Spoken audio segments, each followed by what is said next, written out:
that you're kind of, change our mood a little bit. Okay? All right, so are you guys going to stand? We can do this after.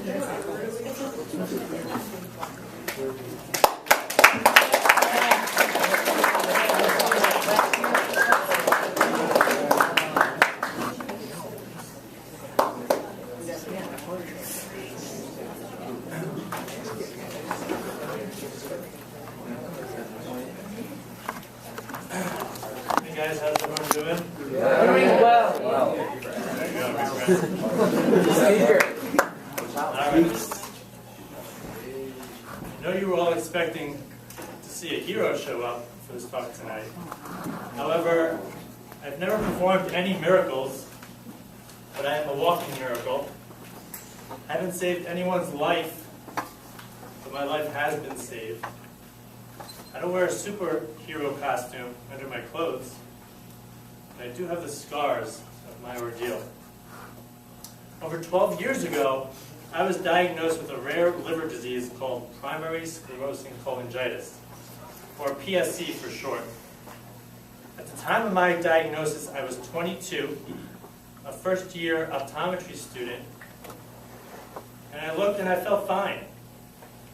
My doctor predicted that over the next few years, my bile ducts coming from my liver would begin to close up and cause irreversible scarring to my liver. I would likely need a liver transplant in 5 years. Right then and there, I recognized that I had two options: either crumble with the shocking news or face my challenge with a positive attitude.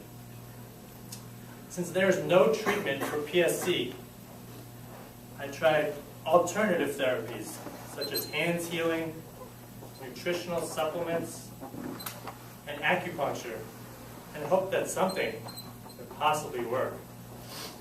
However, the day inevitably came 4 years after my initial diagnosis.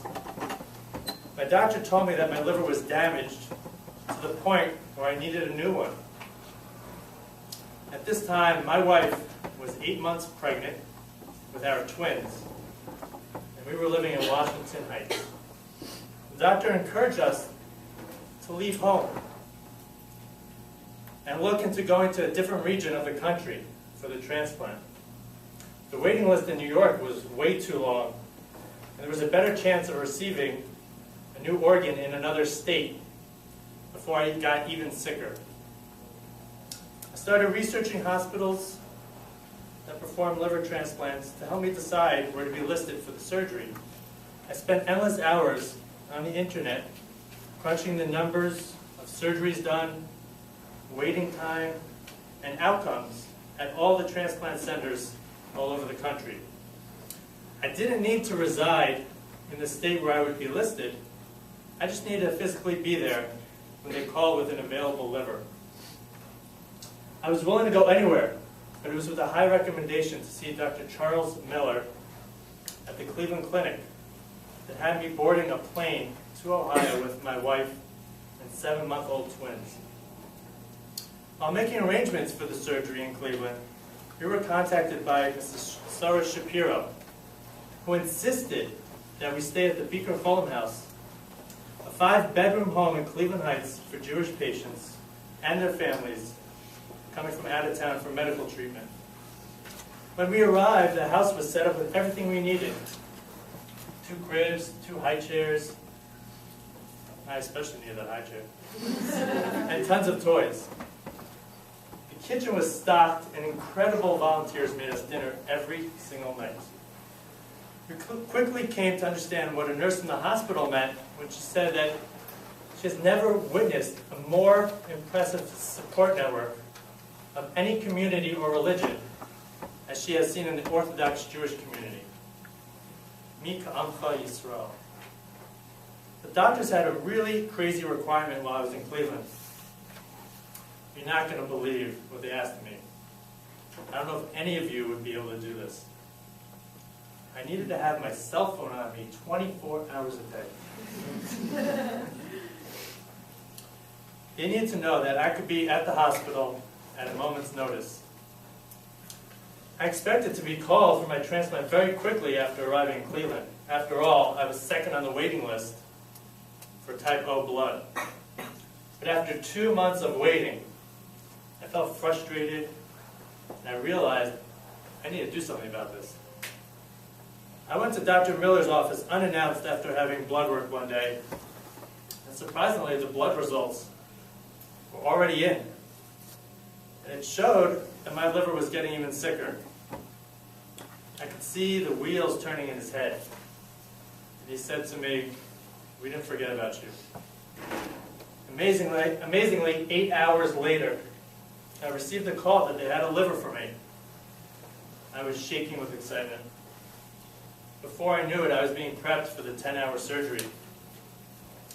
Dr. Miller performed my liver transplant 2 days before my 27th birthday. And thank God it went very well. I was so grateful to Hashem for this early birthday gift and giving me a second chance in life. I remember waking up from the anesthesia in the surgical ICU. I was hooked up to many IV machines, had a breathing tube down my throat. I had something really urgent to ask the nurse, but I couldn't speak. So she handed me a pen and paper, and I wrote 4 letters on this sheet of paper. E-S-P-N, as I pointed to the hospital TV. Something's never changed. On my birthday, I was transferred out of the ICU as my new liver was adjusting to its home. I was released from the hospital 12 days after my transplant, and we were back in New York only 1 month later. The experience we had during those 3 months in Cleveland had such a profound effect on us that we had decided to become literal transplanted New Yorkers and move here. We love living in Cleveland. I work as an optometrist close to home, and our 4 children attend Mizrahi. I have stayed really close to Bikur Cholim. Sarah Shapiro calls me on me to give chizuk to others who are in Cleveland awaiting liver transplants, or even to one teenager recently diagnosed with PSC himself. Helping these people gives my journey a new purpose. With all that I've been through, I'm now in a unique position to help others in a way that no one else can. When they see me in good health, it gives them a sense of hope. Thank God I have been in good health for 7 years since my transplant. When I woke up one morning this past December, that all changed. Looking jaundiced, my wife and I knew something was wrong. My blood results confirmed our concern. All of a sudden, my bilirubin was over 5, and 1 is normal. Dr. Miller quickly arranged for a procedure that entailed inserting biliary drains inside and outside of my body, which would help remove bile from my liver. The procedure was a long and difficult one, and the interventional radiologist who performed the procedure, with tears in his eyes, broke the bad news. PSC, which had caused me to need a liver transplant 7 years ago, was back. There were over 100 bile ducts constricted, including the most important one, the common bile duct. The biliary drain was only going to be a temporary fix, and I needed to re-enlist for a second transplant. We say Asher Yatzar many times a day after using the bathroom in gratitude to Hashem that our body is functioning properly. It's human nature to take the inner complex workings of our body for granted. In the bracha, we mention the openings in the inner cavities, the nikavim, the chalulim, that if one of them were ruptured or blocked, yifateach or yisaten, it would be impossible to survive. Well, my chalulim were blocked. They were yisaten. And it took skilled work from tremendous doctors to keep them open, so that I can lehitkayem v'la'amod. I can survive and stand before Hashem. How grateful I am to Hashem and the doctors acting as His messengers. The beginning of 2013 was a difficult one which I was getting to know the Cleveland Clinic so well that the nurses knew me by name. The initial painful drain placement was followed by a cancer scare, a CT scan, liver biopsy. I've seen just about every department for my pre-transplant workup.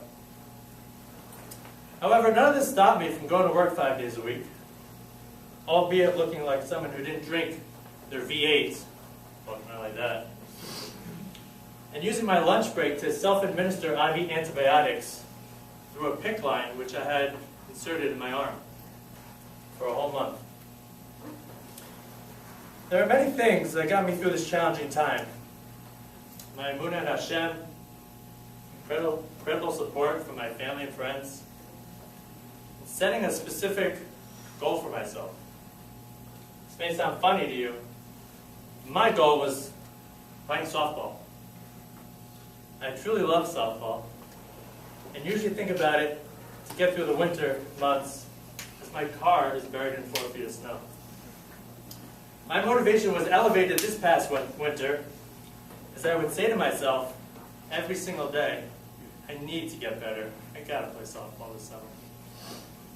Sure enough, as the snow gave way to the sun, and that beautiful smell of grass, my pain gradually disappeared. After pantomiming all the different softball motions at home, I was literally doing this.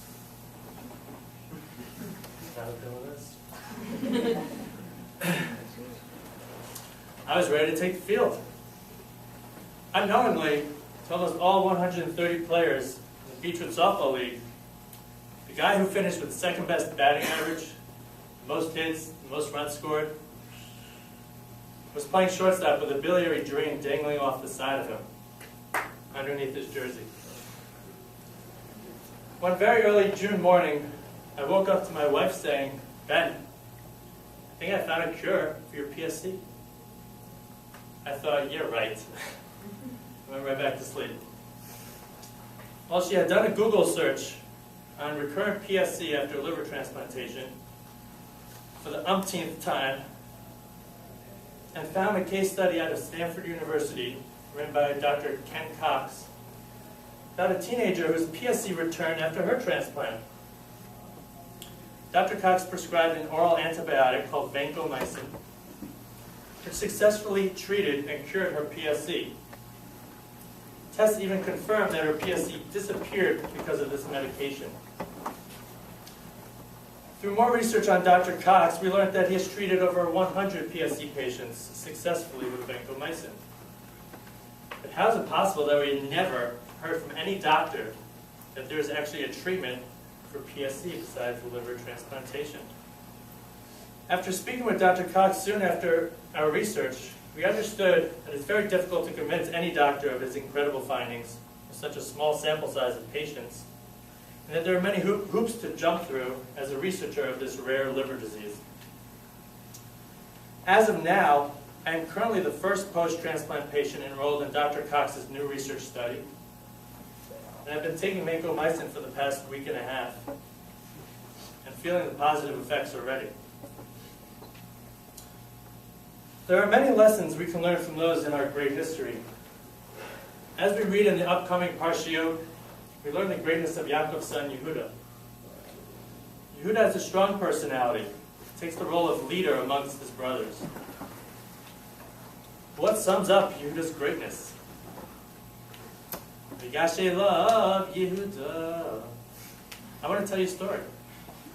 This phrase begins my bar mitzvah parsha, Vayigash. 3 weeks after my transplant, in 2005, I called a neighbor who lives right behind the Beaker Palm House, who often has davening in his house. I requested they get a minyan together so I could lay Vayigash. I've laid it every year since my bar mitzvah parsha, and I wasn't going to let a little abdominal soreness break my streak. This neighbor was shocked. He was so happy to do this for me.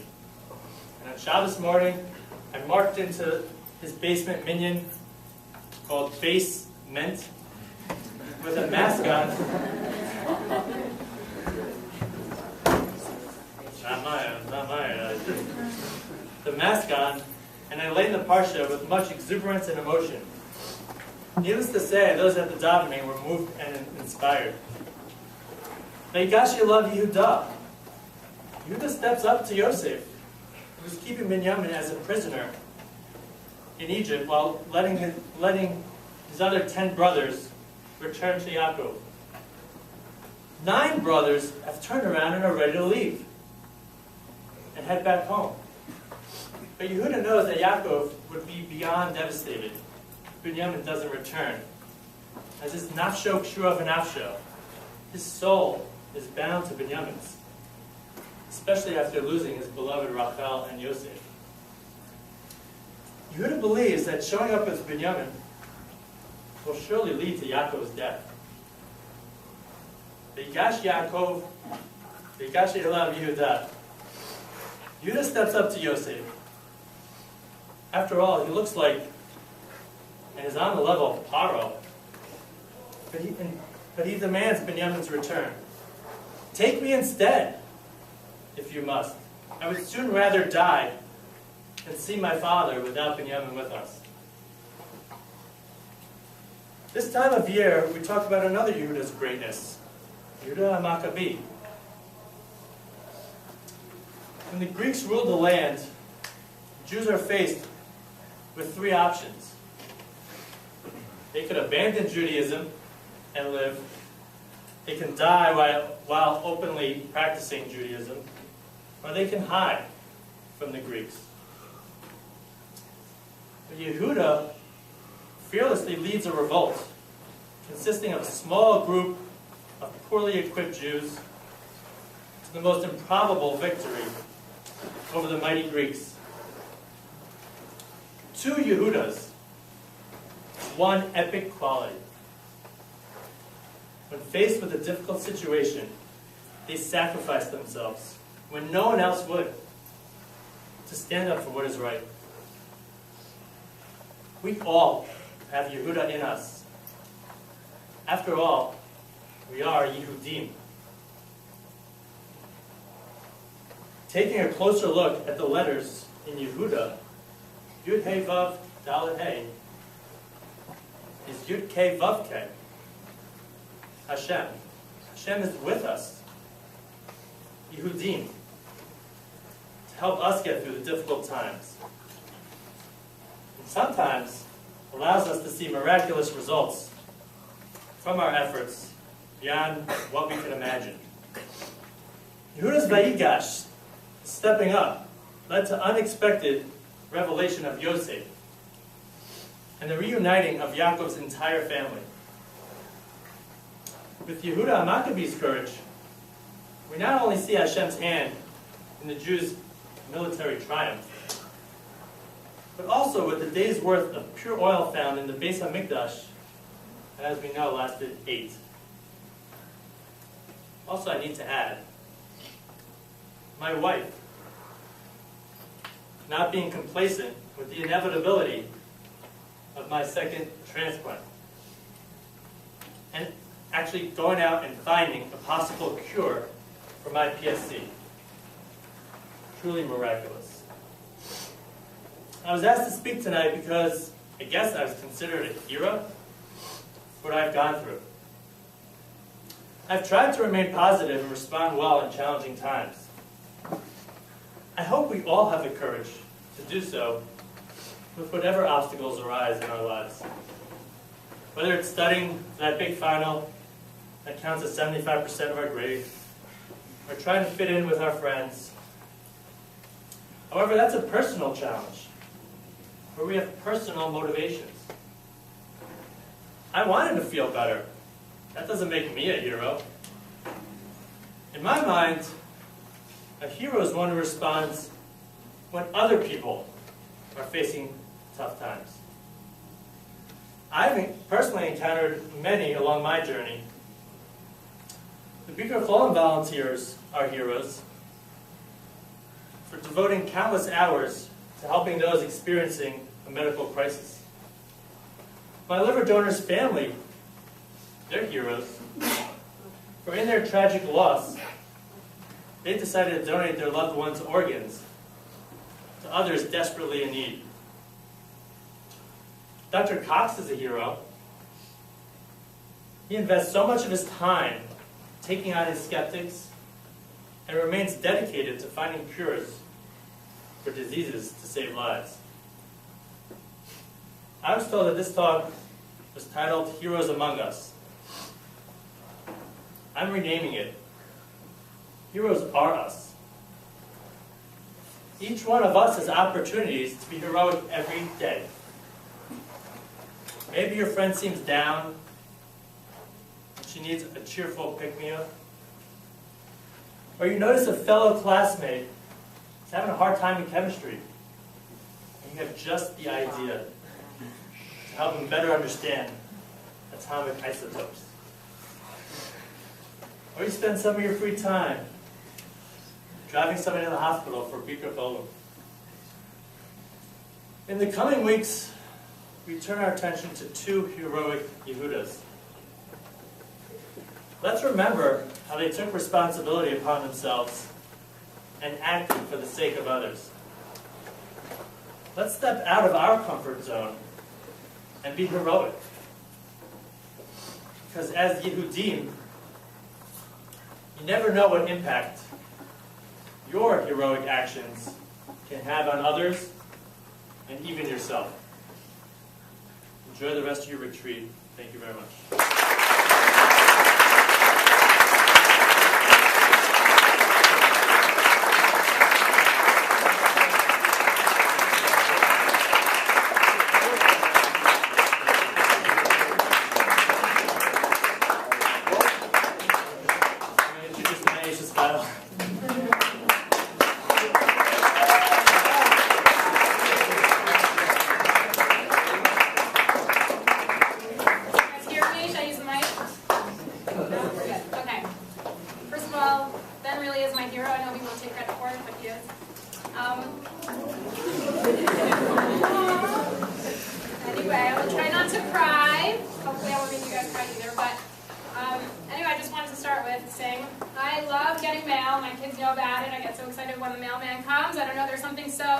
Exciting about, finding a surprise in your mailbox, and we have that opportunity every day.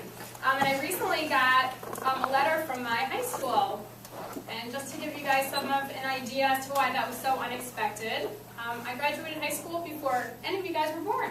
So it's been a long time since I've been in touch with them, and I couldn't believe that they had tracked me down. But somehow they wanted to get some feedback from me about a summer internship that I had done after my junior year at Yeshiva University's Medical Center, little plug for YU. Again, after all these years, they wanted to know how my summer volunteer work had impacted my life and my future decisions. This letter made me think a lot about how the things you do in high school can have a very lasting impression. And it also made me think about the trajectory of my life since then, and the things that I'm most proud of, since that is what they wanted to hear about. And I noticed a common theme. The things that were challenging to me have been my biggest turning points. The greater effort I put into something, the more meaning it had in my life. And the way I deal with challenges says more about me than the challenge itself. You just heard my amazing husband, Ben, share a little bit about our journey. And we certainly have had challenges dealing with Ben's liver disease, his transplant, and his recurrent PSC. However, I think we would both agree that our unique journey has given our lives so much meaning and so much purpose. And it's definitely true what they say, what doesn't kill you makes you stronger. Where in our tefillah can we find some insight on where we should derive strength from? Kaveh el Hashem, chazak v'yametz libecha, v'kaveh el Hashem. This prayer explains that because of our boundless faith in Hashem, we hope for His aid no matter what the challenge is. Placing one's hope in Hashem is exhilarating and brings us renewed strength. Exhilarated, strengthened, hopeful, those are all words I would use to describe how my emunah makes me feel.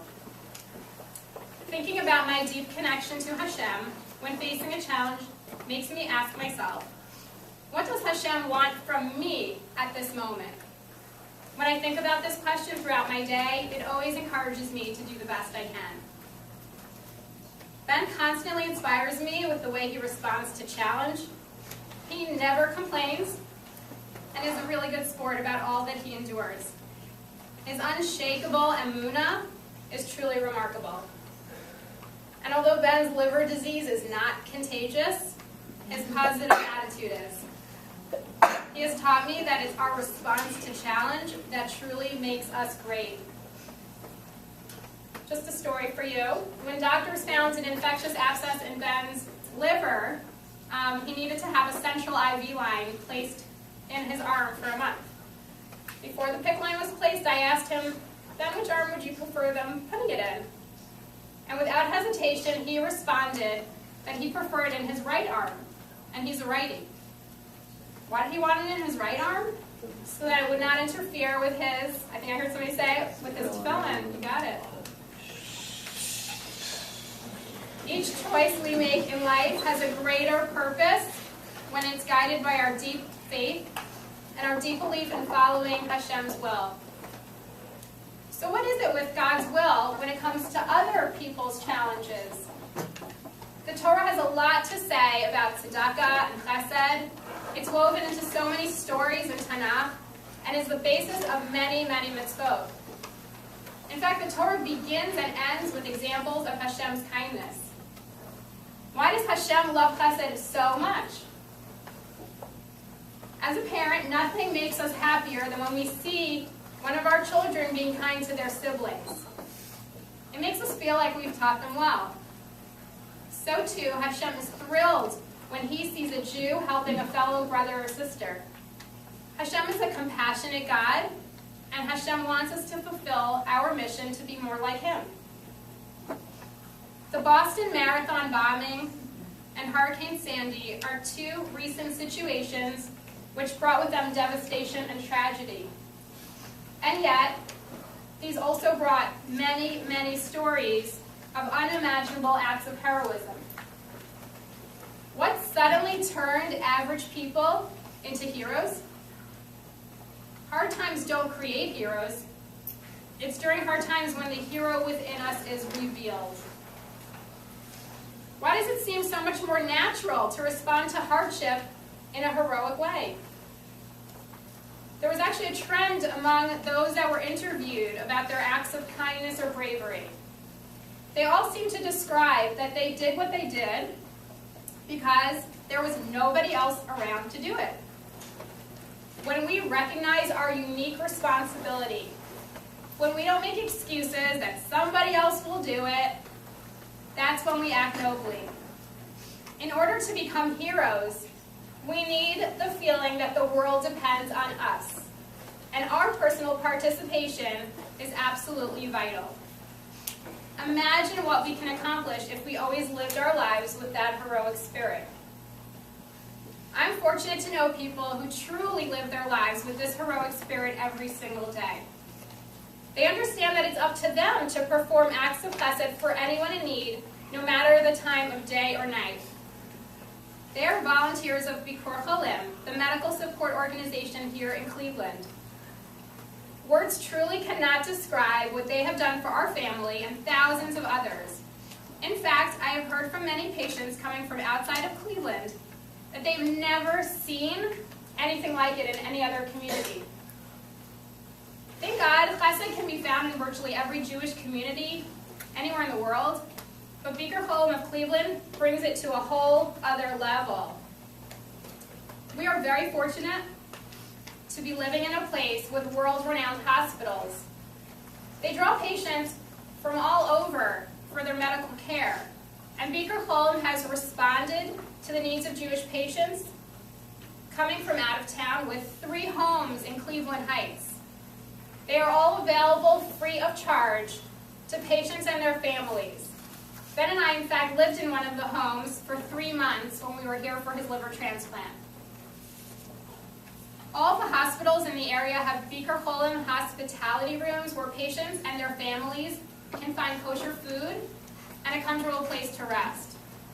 It's absolutely impossible to find a kosher meal in the hospital, and these rooms make spending the day there so much easier for patients and their families. These rooms are stocked with food by Beaker Holm volunteers every single day. I was recently made aware of a couple coming from Yerushalayim for treatment of the husband's heart condition. They had never been to Cleveland and did not know anybody here. All it took was one phone call to Sarah Shapiro for Beaker Holm to treat them like family. Hot meals were delivered to them every single day, and they truly felt like they were not alone. Some other services that Beaker Holm provides: they have a lending library with over 600 DVDs for the homebound or elderly. They deliver over 13,000 meals a year to those experiencing medical crisis. They have Shabbatons for special needs children to provide some respite for their parents. They provide rides to patients for doctor's appointments, and translators during doctor's visits for those not fluent in English. This is especially helpful because there are so many patients coming from Israel to be treated at the Cleveland Clinic. And this is just a short list. They do so much more. As you can see, Beaker Holm, unlike its name, is not just about visiting the sick. They truly provide for patients every need. A patient once jokingly said to me when I asked him if he needed anything, "I'm sure I don't, because if I did, Beaker Holm would have already thought of it." I know when Ben and I were at the Beaker Holm house, we truly felt that they anticipated every single one of our needs before we could even think of it ourselves. Okay, great. So Beaker Holm's a heroic organization. What does that have to do with you?